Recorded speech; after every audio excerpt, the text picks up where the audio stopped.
Greetings. Let's talk about myopia control. Myopia occurs when the eye grows too long.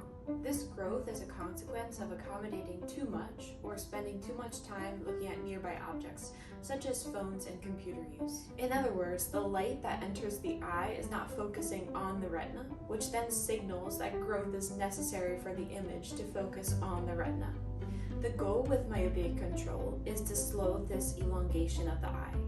By slowing this progression, you can reduce the patient's risk of maculopathy, open-angle glaucoma, cataracts, and retinal detachment. Myopia control consists of 3 different treatment options, including soft lenses, rigid lenses worn overnight, and prescription eye drops. Soft lenses work to slow myopia progression by vision correction zones and treatment zones within the lenses to slow axial elongation.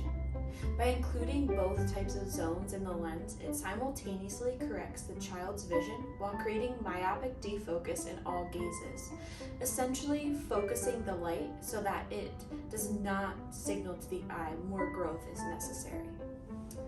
Rigid lenses worn overnight work to slow myopia progression by temporarily reshaping the cornea. This occurs by hydrostatic forces. When the tear film is redistributed, cells within the cornea become more fluid-filled while others lose a small volume of fluid. And this temporary change helps to focus the light on the retina while the patient is awake, and thus does not signal elongation of the eye is necessary. Lastly, prescription eye drops, known as atropine, help to slow myopia progression by not allowing the patient to over-accommodate.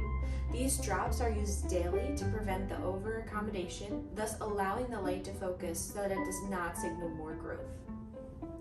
If you are interested in a myopia control consultation, you can click the link to book with me.